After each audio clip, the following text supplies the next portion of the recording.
Havendo grande multidão, e não tendo o que comer, Jesus chamou a si os seus discípulos e disse-lhes: Tenho compaixão dessa multidão, porque já há 3 dias que estão comigo e não têm o que comer. E se os deixarem ir em jejum,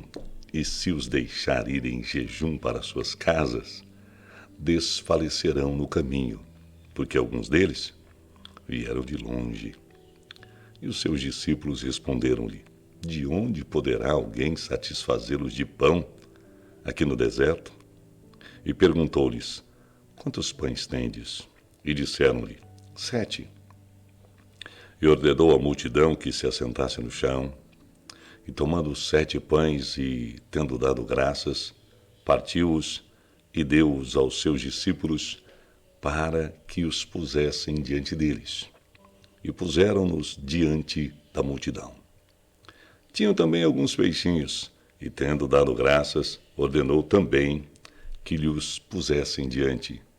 E comeram, e saciaram-se, e dos pedaços que sobejaram, levantaram 7 cestos. E os que comeram eram quase 4.000, e despediu-os. E, entrando logo no barco com os seus discípulos, foi para as partes de Dalmanuta. E saíram os fariseus e começaram a disputar com ele, pedindo-lhe para o tentarem um sinal do céu. E, suspirando profundamente em seu espírito, disse: Por que pede esta geração um sinal? Em verdade vos digo que a esta geração não se dará sinal algum. E deixando-os, tornou a entrar no barco e foi para o outro lado. E eles se esqueceram de levar pão, e no barco não tinham consigo senão um pão. E ordenou-lhes, dizendo: Olhai, guardai-vos do fermento dos fariseus e do fermento de Herodes. E arrazoavam entre si, dizendo: É porque não temos pão. E Jesus, conhecendo isso, disse-lhes: Para que arrazoais que não tendes pão? Não considerastes, nem compreendestes ainda? Tendes ainda o vosso coração endurecido? Tendo olhos não vedes, e tendo ouvidos não ouvis? E não vos lembrais, quando eu parti os 5 pães entre os 5.000, quantas alcofas cheias de pedaços levantastes? Disseram-lhe 12. E quando partiu 7.000 entre os 4.000, quantos cestos cheios de pedaços levantastes? Disseram-lhe 7. Ele lhes disse: Como não entendeis ainda? E chegou a Betsaida, e trouxeram-lhe um cego, e rogaram-lhe que o tocasse. E tomando o cego pela mão, levou-o para fora da aldeia, e cuspindo-lhe nos olhos, e impondo-lhes as mãos, perguntou-lhe se via alguma coisa. E levantando ele os olhos, disse: Vejo os homens, pois os vejo como árvores que andam. Depois disso, tornou a pôr-lhe as mãos sobre os olhos, e o fez olhar para cima, e ele ficou restaurado, e viu a todos claramente. E mandou-o para sua casa, dizendo: Nem entres na aldeia, nem o digas a ninguém da aldeia. E saiu Jesus e os seus discípulos para as aldeias de Cesareia de Filipe, e no caminho perguntou aos seus discípulos, dizendo: Quem dizem os homens que eu sou? E eles responderam: João Batista, e outros Elias, mais outros um dos profetas. E ele lhes disse: Mas vós, quem dizeis que eu sou? E respondendo, Pedro lhe disse: Tu és o Cristo. E admoestou-os para que a ninguém dissessem aquilo dele. E começou a ensinar-lhes que importava que o Filho do Homem padecesse muito, e que fosse rejeitado pelos anciãos e pelos príncipes dos sacerdotes e pelos escribas, e que fosse morto, mas que depois de 3 dias ressuscitaria. E dizia abertamente estas palavras.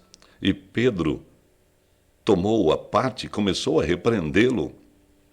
Mas ele, virando-se e olhando para os seus discípulos, repreendeu a Pedro, dizendo: Retira-te diante de mim, Satanás, porque não compreendes as coisas que são de Deus, mas as que são dos homens.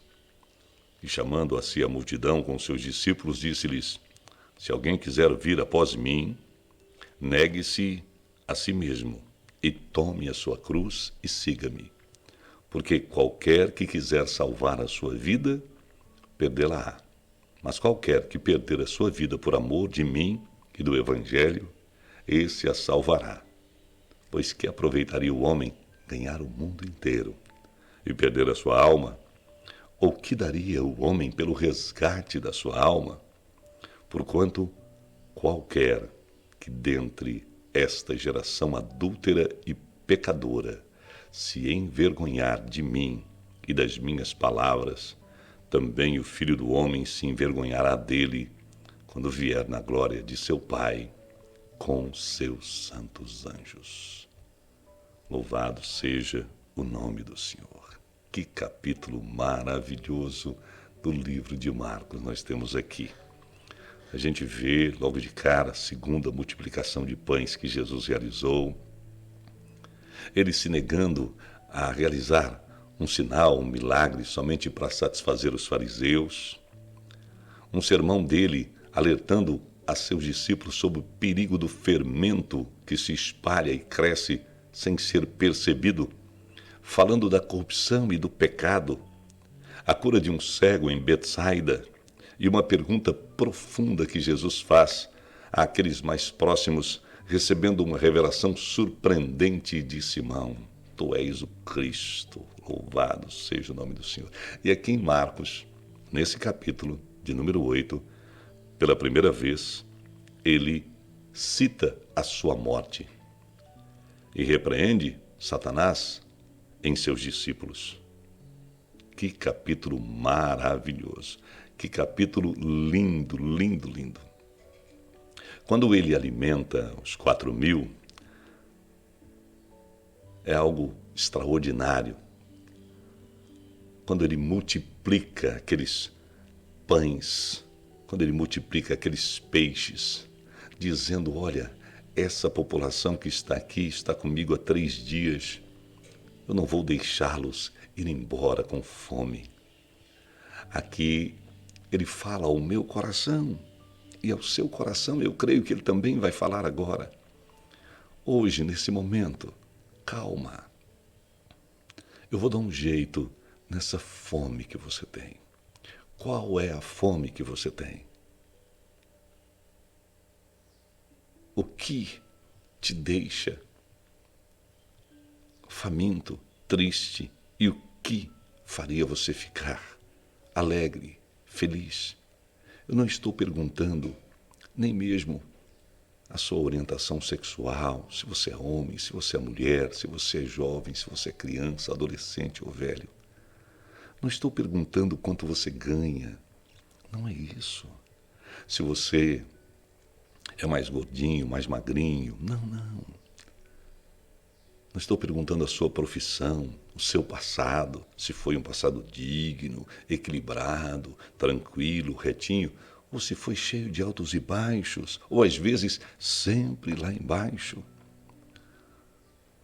Eu quero dizer para você que Deus, Ele quer falar ao seu coração e Ele quer tocar nessa sua necessidade. Ele quer acalmar todas as tristezas, romper com essas tristezas e te dar uma nova vida.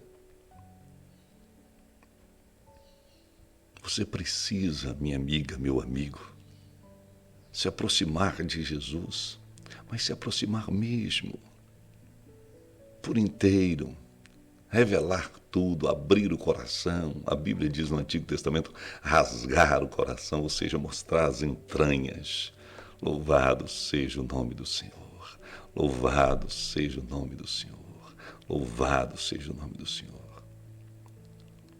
Louvado seja o nome do Senhor. Se aproxime, não tenha medo. Ele quer abençoar você, cuidar de você. Ele morreu, como ele mesmo prediz aqui nesse texto do capítulo de número 8, por você e por mim. Ele ressuscitou, está à direita do Pai, está dentro de mim.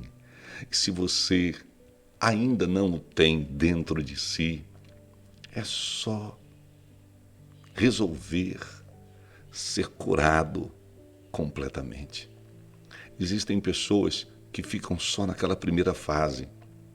Você vai ver lá no versículo 24 que ele passa por um lugar chamado Betsaida, e ali é um lugar de muito erro, muito pecado, um lugar muito problemático. E tem lá um homem que é cego. E aquele homem quer muito ser curado. E Jesus o tira do meio daquele povo incrédulo. Jesus o separa, aleluia. Justamente o cego, aquele que ninguém dá muito valor, aquele que talvez fosse um pedinte ali. E ele vai curar o cego. E o homem é curado parcialmente. Esse milagre é um milagre muito interessante de Jesus, que nos dá uma lição muito grande. E aí, como é que você está? Olha, eu estou vendo os homens, porque eu os vejo como árvores que andam. Não, não é para ver como árvore. Eu quero fazer, a obra tem que ser completa, porque aquele homem estava tão envolvido com aquelas pessoas que não acreditavam, que mesmo Jesus tirando ele de lá, ele ainda não estava plenamente onde ele estava agora com Jesus. Ele trouxe uma parte daquilo com ele. Existem momentos em que os impedimentos que nós levamos atrasam o nosso milagre. E aí Jesus o cura completamente. E ele vê os homens assim, claramente, e ele fica muito feliz. Mas olha o que diz o versículo 26. Ele mandou embora para sua casa dizendo: não entre na aldeia, não entre lá, evite aquelas pessoas, Existem pessoas que a gente deve evitar, que emperram os milagres que Deus quer fazer na nossa vida. Louvado seja o nome do Senhor. E aí Jesus, na frente daquela multidão, ele diz: olha, se alguém quiser vir após mim, negue-se a si mesmo, tome sua cruz e siga-me. Esse versículo é muito forte. Se alguém, ele diz à multidão, agora não só aos discípulos, quer vir após mim, dá para vir, eu aceito. Mas existe algo muito importante, você tem que se negar. Negar-se a si mesmo. É muito difícil a gente se negar a nós mesmos. Tome a sua cruz, vai ter um preço que você pagará, e siga-me.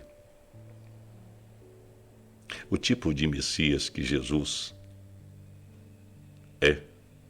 era e será, traz consequências para quem deseja ser discípulo. Às vezes, um entendimento errôneo leva a uma mentalidade equivocada. Quando ele diz negue-se a si mesmo, significa: você quer me seguir? Sim, tem vaga para você. Mas você abre mão quando estiver diante da questão do seu interesse para fazer o meu interesse. Você abre mão das suas vontades para fazer a minha vontade. Você abre mão do seu querer para fazer o meu querer. Porque existem consequências. Haverá momentos em que não vai dar para você conciliar. Tomar a sua cruz, não é que você vai morrer crucificado, não. É que as vítimas da cruz, da morte na cruz daquela época, eram obrigadas, elas não eram levadas até o lugar da cruz. Ali de carroça, de qualquer outra coisa. Não. E ali elas eram crucificadas. Funcionava assim. Ele tinha que pegar a cruz nas costas e fazer um trajeto que era mais ou menos de 800 metros, 900 metros, até o lugar em que seriam crucificados, no meio de toda a multidão que normalmente cuspia, tacava pedras, ofendia. E era multidão mesmo ali, dos dois lados. Então existe um caminho de sofrimento, de luta, de dor. Existe um caminho. E o caminho, quando a gente passa por tanta luta, tanta dor, ainda é crucificado. Mas vem a vitória depois. Tem gente que só pensa no caminho, no sofrimento, na cruz, mas não entende a vitória final. Vale a pena carregar essa trave central até o lugar da sua execução. Versículo 35, porque aquele que quiser salvar a sua vida, perdê-la-á. Mas quem perder a sua vida por minha causa e do Evangelho, salvá-la-á. Porquanto que lucro tem o homem em ganhar o mundo inteiro, se perder a sua alma? Ou que dará o homem em troca da sua alma? A palavra salvar e perder mostram que Jesus não estava falando simplesmente da vida física, mas da essência do ser humano, a sua essência, a minha essência, a nossa alma. Interessante que o jeito certo de salvar a alma é perdê-la. Perdê-la como? Entregando-a a Jesus. Não há nada que você possa dar em troca da alma. O dinheiro não pode comprá-la. As pessoas bilionárias, trilionárias, as pessoas... Existe uma revista hoje em dia chamada Forbes, e lá estão os homens e mulheres mais ricos do planeta. E as pessoas querem chegar até lá, querem chegar até lá, querem chegar até lá. Os mais ricos do Brasil, os mais ricos do mundo apareceram na Forbes. Todo ano tem uma relação. É isso.